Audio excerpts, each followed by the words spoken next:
Hello, my people. Welcome to African Tales by Ify. Grab a drink and let's spend some time together. Tonight, we're opening a chapter from a story many of us might recognize in our own communities, the delicate dance of family. Our tale centers on a man whose heart was true, but whose voice often faltered when it came to his mother and sister.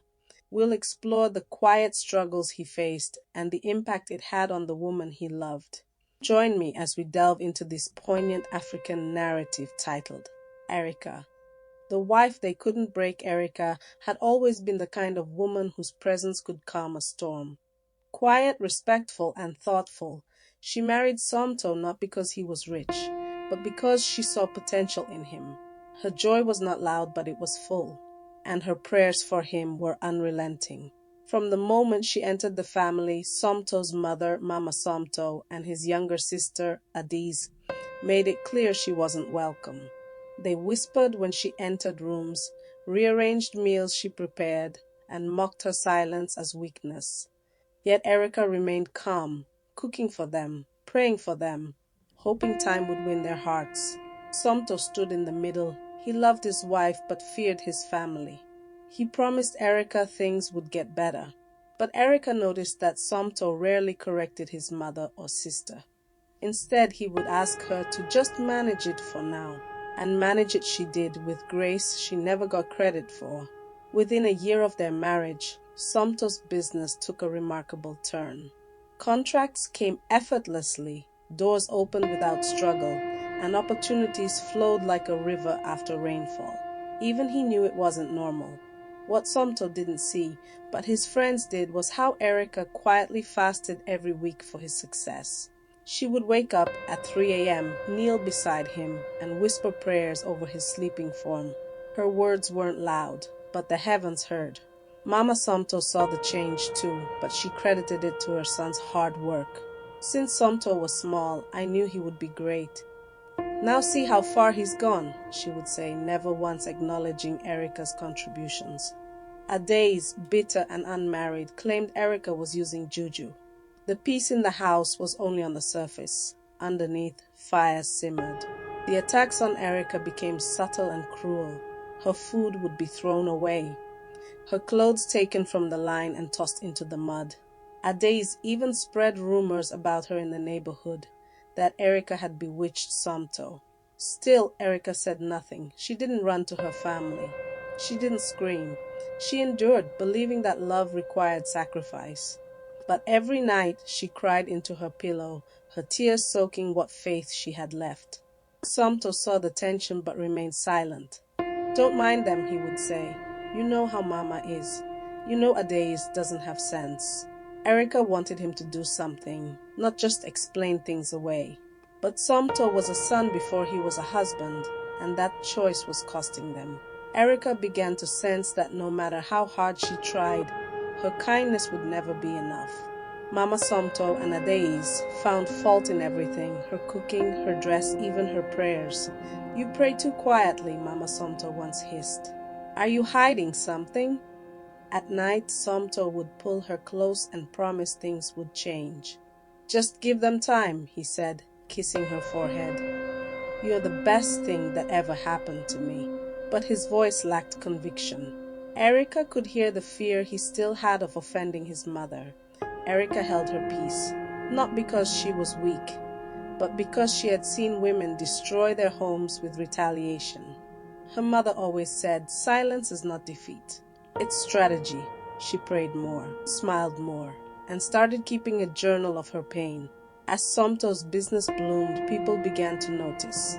Friends he hadn't spoken to in years called to ask for partnerships.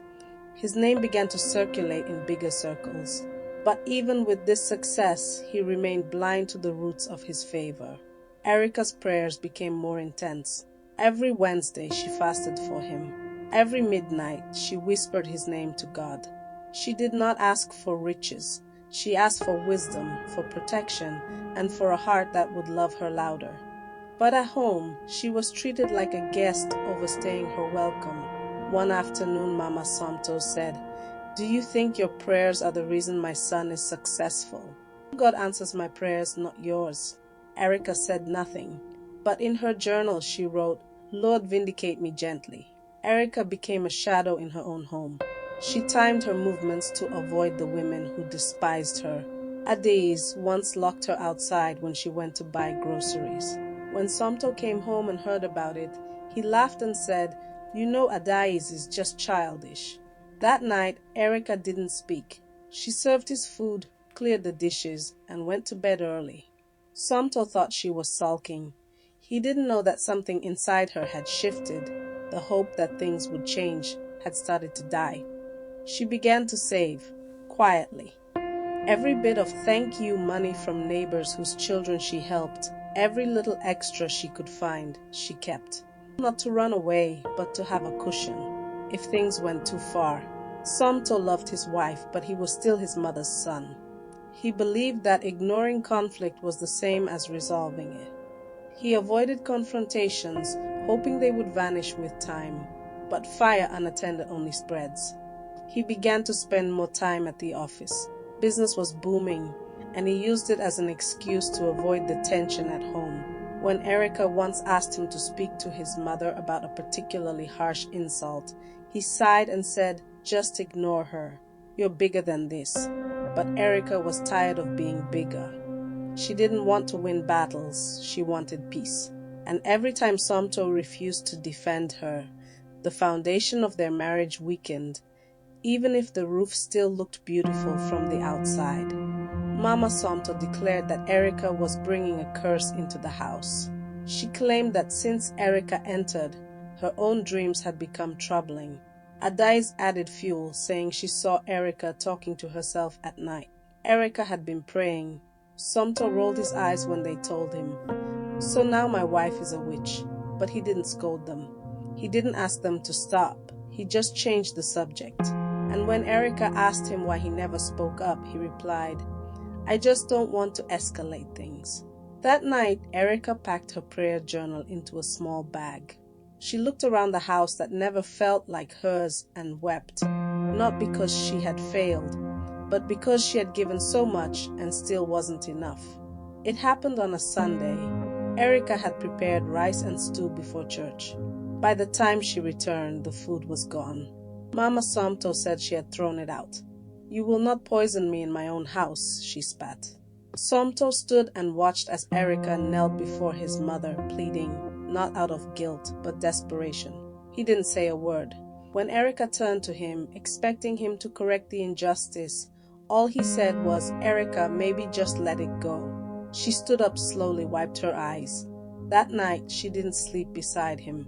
She slept on the couch, and in her heart, she wrote the first goodbye letter he never read. Shortly after that incident, one afternoon, after Erica returned from the market, she found her clothes scattered across the compound. Adais had slashed her shoes. Mama Somto accused her of bringing bad spirits into the home and spat in her direction. Somto, instead of defending Erica, asked her, "Did you do anything to provoke them?" That broke her. She stared at him, heartbroken, silent. That night she packed a single bag and walked out, not to her parents' home but to a friend's house. She left her wedding ring on the table. Somto didn't chase after her. He told himself it was temporary, that she would come back, that he needed time to manage the situation. But the house felt colder without her. Somto didn't expect Erica to actually leave. He assumed she'd return after a few days. But she didn't. Instead, she sent a message through a friend. "I'm safe. I need peace. Please don't come unless you're ready to choose me." His mother called a meeting and declared good riddance. Adais laughed, but Somto wasn't laughing. The house felt strange. Food didn't taste right.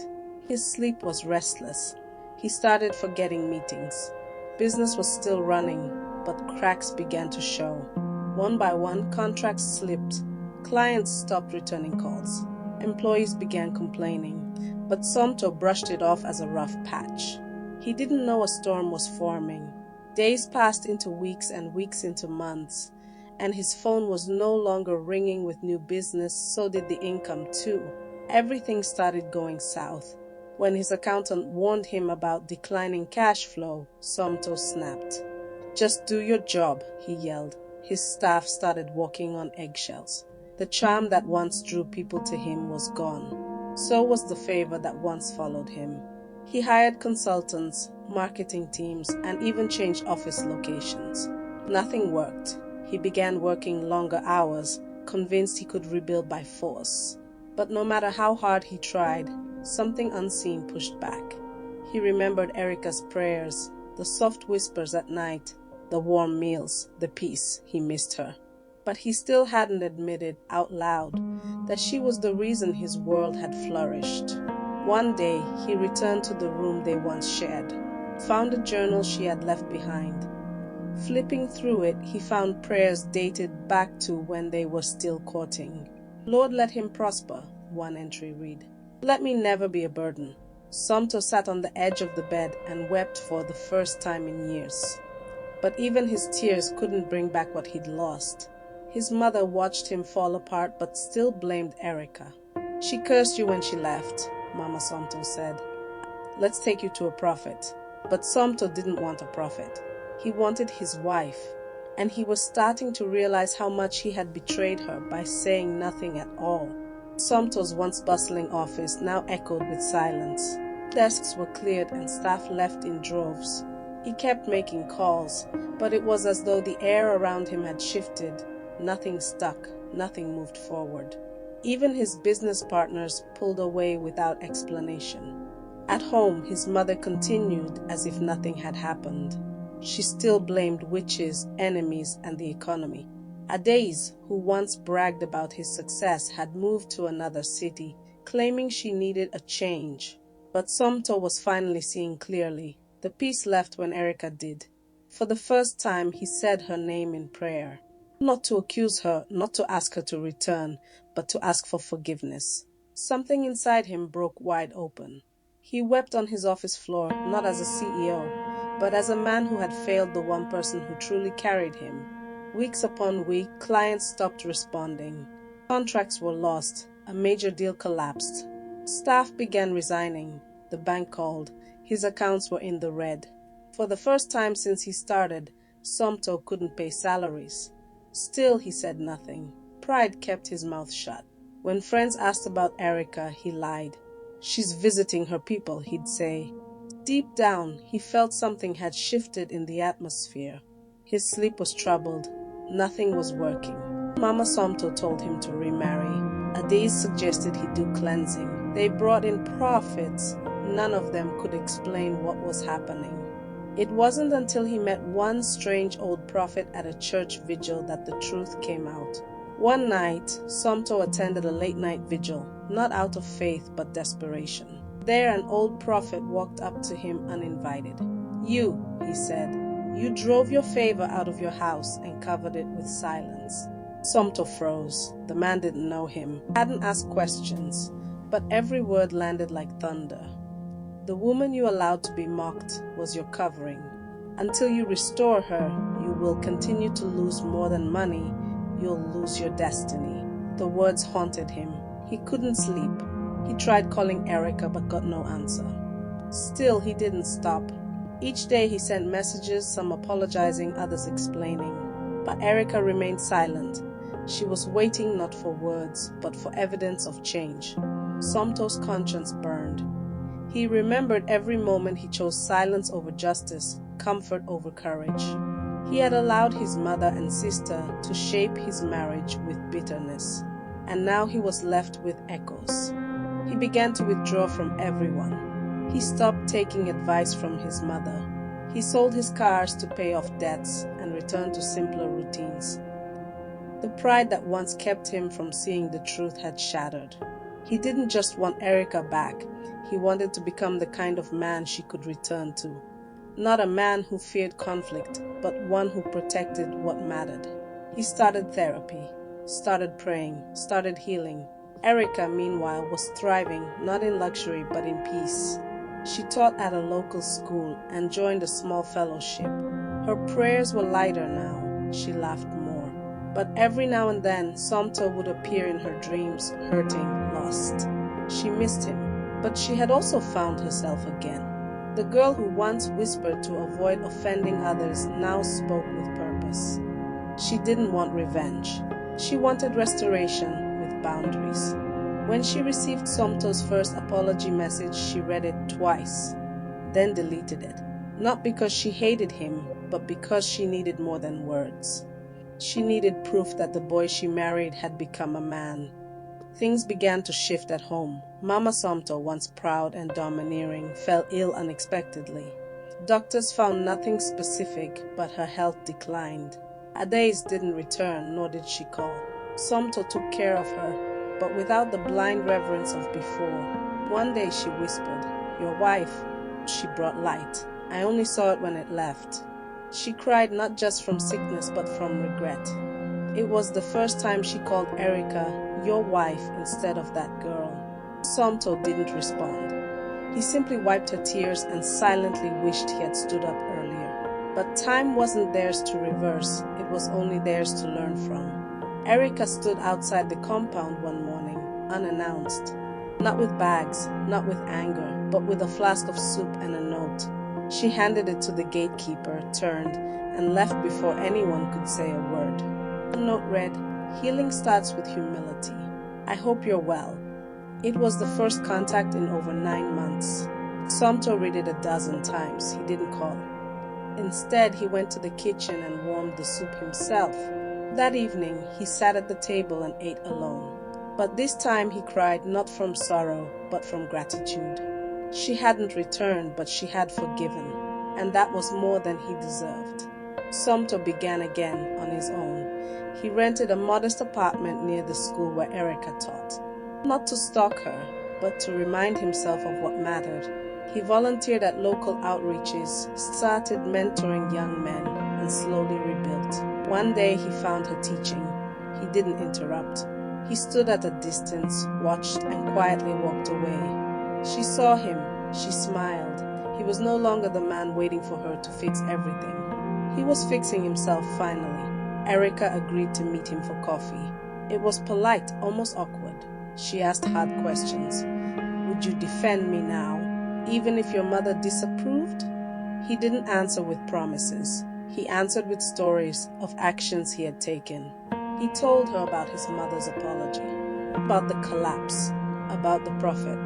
"You were my covering," he said. "I let them strip it away. I let myself lose you in my silence." Erica listened quietly. "Somto, I love you. But love without protection is punishment. If I return, it must be different." He nodded. He had no other answer but change. She gave him conditions, counseling, financial boundaries from his family, a separate home, monthly check-ins. He agreed, not because he was desperate, but because he knew she was right. He brought in a counselor, invited her to family sessions. Mama Somto, now bedridden, listened without protest. She even whispered once, "Tell Erica I am sorry." For everything, Erica didn't rush.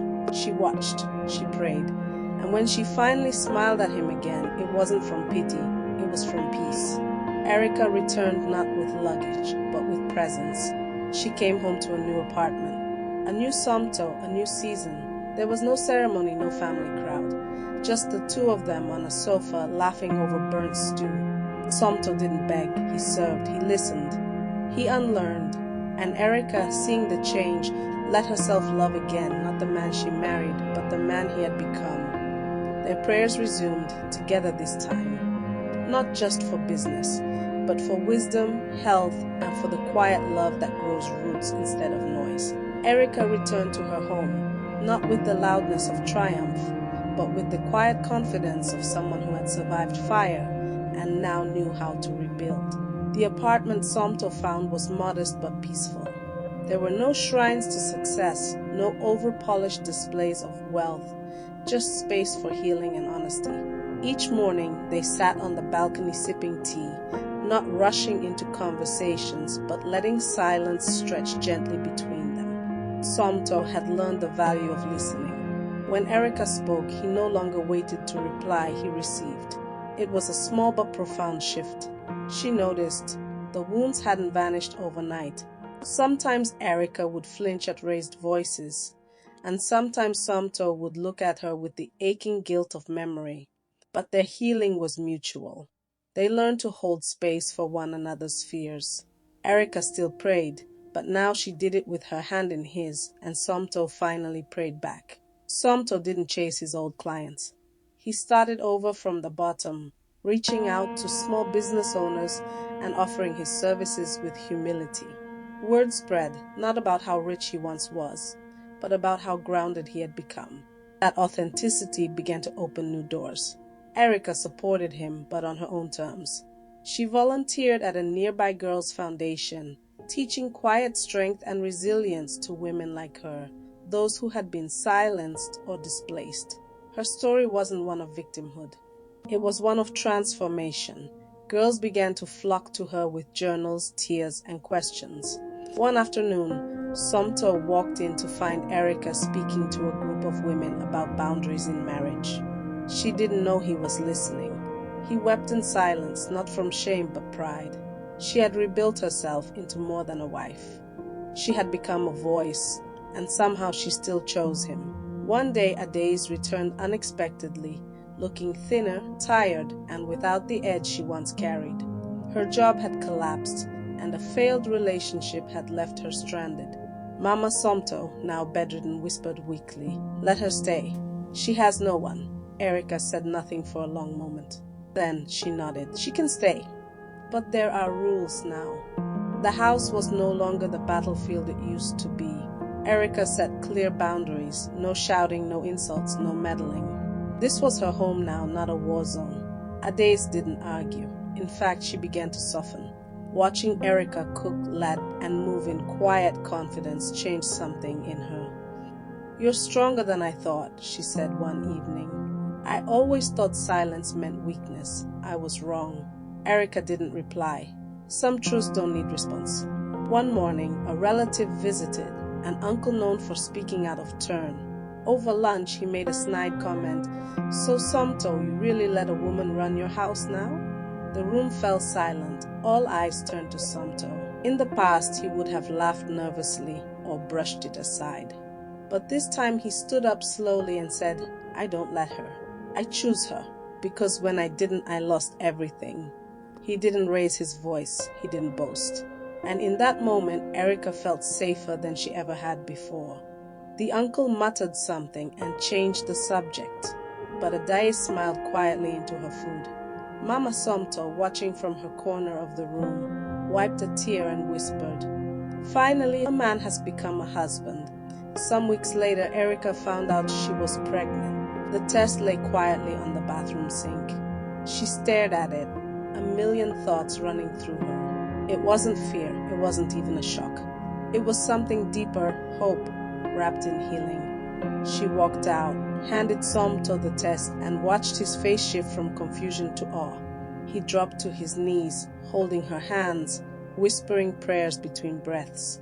"I don't deserve this," he said. Erica replied, "Neither of us does.